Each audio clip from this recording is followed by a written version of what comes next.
Welcome back to Grim Advice with Gretta Myers. You've entered the grimoire with 2 M's. Let's turn some pages together.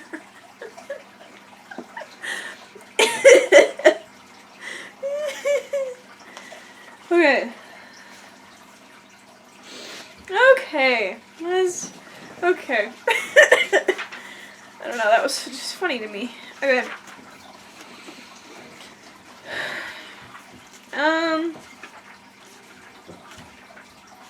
Okay. Without further ado, the king's son who feared nothing.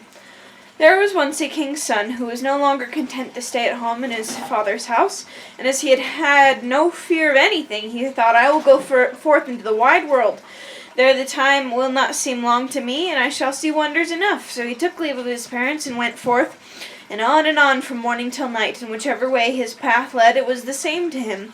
It came to pass that he got to the house of a giant, and as he was so tired, he sat down by the door and rested. And as he let his eyes roam here and there, he saw the giant's playthings lying in the yard. There was a couple of enormous balls, and 9 pins as tall as a man. And after a while, he had a fancy to set the 9 pins up, and then rolled the balls at them, and screamed and cried out when the 9 pins fell, and had a merry time of it. The giant heard the noise, and stretched his head out of the window, and saw a man who was not taller than other men, and yet played with his 9 pins. Little worm, cried he, why are you playing with my 9 pins? Who gave you strength to do it?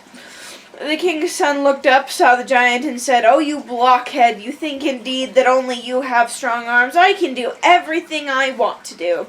The giant came down and watched the bowling with great admiration, and said, Child of man, if you are one of that kind, go and bring me an apple of the tree of life. What do you want with it? Said the king's son. I do not want the apple for myself, answered the giant, but I have a betrothed bride who wishes for it.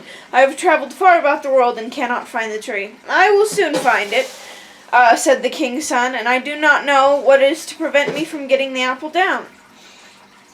The giant said, You really believe it to be so easy. The garden in which the tree stands is surrounded by an iron railing, and in front of the railing lie wild beasts, each close to the other, and they keep watch and let no man go in.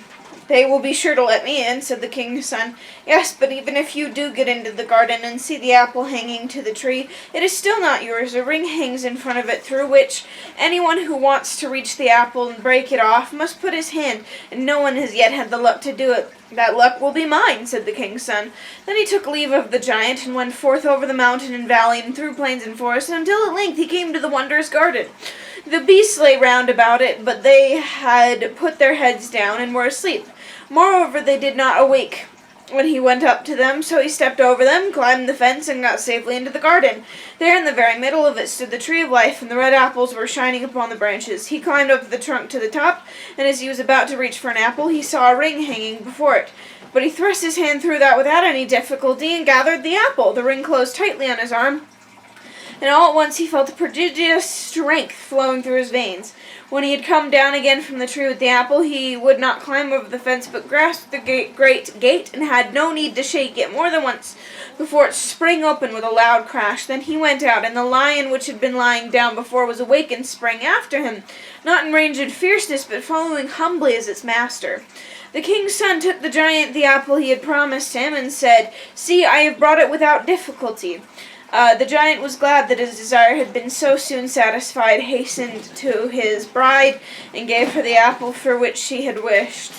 She was a beautiful and wise maiden, and as she did not see the ring on his arm, she said, I shall never believe that you have brought the apple until I see the ring on your arm. The giant said, I have nothing to do but go home and fetch it, and thought it would be easy to take away by force from the weak man what he would not give of his own free will. He therefore demanded the ring from him, but the king's son refused it. Where the apple is, the ring must be also, said the giant. If you will not give it of your own accord, you must fight with me for it.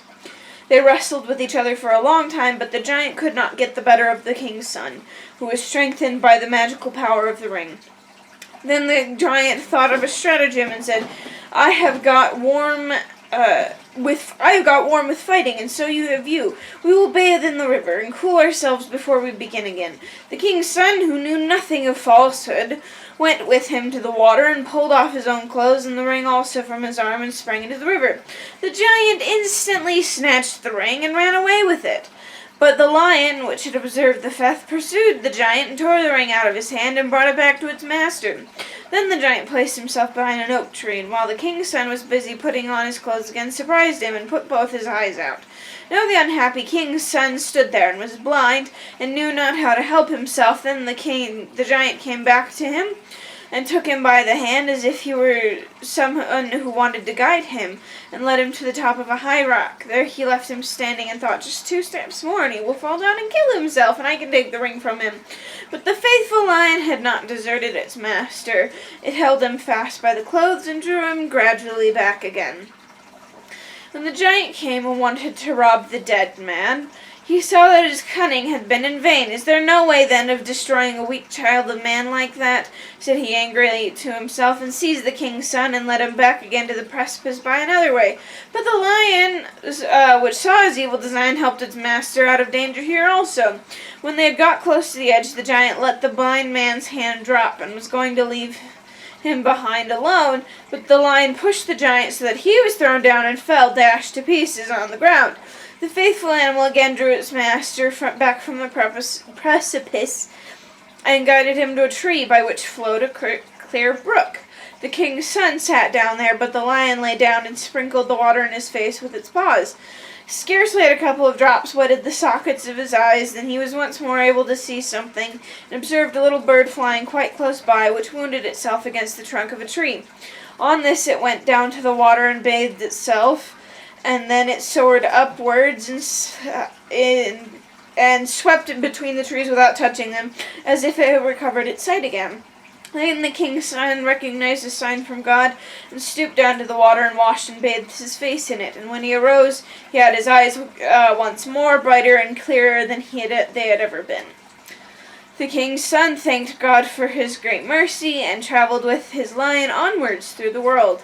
And it came to pass that he arrived before a castle which was enchanted. In the gateway stood a maiden of beautiful form and fine face, but was quite dark. She spoke to him and said, if you could but deliver me from the evil spell which is thrown over me. What shall I do? Said the king's son. The maiden answered, you must pass 3 nights in the great hall of this enchanted castle, but you must let no fear enter your heart. When they are doing their worst to torment you, if you bear it without letting a sound escape you, I shall be free. Your life they dare not take. Then said the king's son, I have no fear. With God's help I will try it.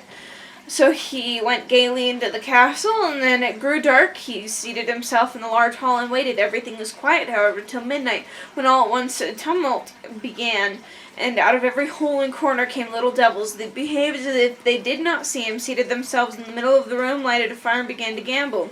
When one of them lost, he said, it is not right. Someone is here who does not belong to us. It is his fault that I am losing. Wait, you fellow behind the stove, I am coming, said another. The screaming became still louder, so that no one could have heard it without terror. The king's son stayed sitting quite quietly, and was not afraid, but at last the devils jumped up from the ground and fell on him. And there were so many of them that he could not defend himself from them.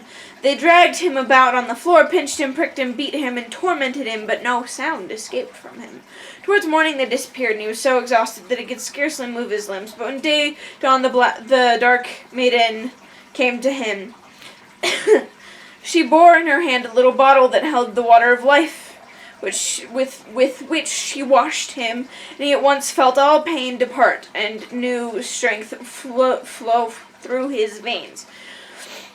She said, you have held out successfully for 1 night, but 2 more lie before you. Then she went away again, and as she was going, he observed that her feet had become bright again.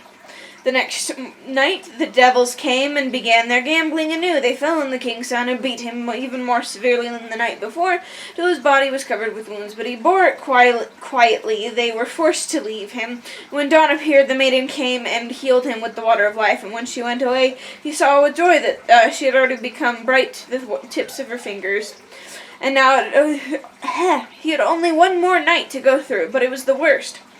The hobgoblins came again. "Are you there still?" cried they. "You shall be tormented till your breath stops."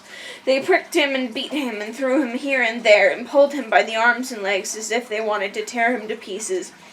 But he bore everything and never uttered a cry. At last the devils vanished. But he lay fainting there and did not stir, nor did he raise his eyes to look at the maiden who came in and sprinkled and bathed him with the water of life. But suddenly he was freed from all pain and felt fresh and healthy as if he had awakened from sleep. And when he opened his eyes, he saw the maiden standing there, bright and fair as day. "Rise," said she, "and swing your sword 3 times over the stairs, and then all will be delivered." When he had done that, the whole castle was released from enchantment, and the maiden was a rich king's daughter. The servants came and said that the table was already set in the great hall and dinner served up, and then they sat down and ate and drank together, and in the evening the wedding was solemnized with great rejoicings. Okay, whew! First off, A+ to the lion. Like, the lion's like, honestly, like, can we all be the lion? Where we just have so many boundaries, and then people are, like, meeting those boundaries, and you're like, heck yeah, I'm a bit loyal to you, because you're dope. Let's be the lion. I think mostly what I have to say is a very strong dialectic, and again, a dialectic is a statement of 2 opposing truths that sometimes it's hard to be like, these are both true, but, and it's like, no, they are both true. First off, this idea that don't let fear overtake you, don't let fear change you, stick it out to the end, don't let anything take that confidence away from you, be it devils, be it beatings and hard things, and you just want to give up and just become callous and not confident. Don't do it. Never give up. Unless it's a seat on the bus for a lady. I don't know. I'm tired. On the other hand, see, this is where I struggle. Because on the one hand, be courageous, be confident. And on the other hand, that can get you into a lot of trouble. As we see, he was kind of pretty dumb. The king's son was pretty dumb, a lot of the story. And while I say be confident and know your worth and all that, on the other hand, maybe not be afraid. Because fear definitely stops you from doing things and tears you down, and it can be very negative when you have so much fear. On the other hand, it is maybe not necessarily healthy to have fear, but a respect for certain things, because this king's son did not have a respect for certain things. He was like, oh, yeah, I'm gonna just do all these things and it doesn't matter, because who needs to be afraid? So here's the 2 dialectics. Here's our dialectic statement. Be courageous, know your worth.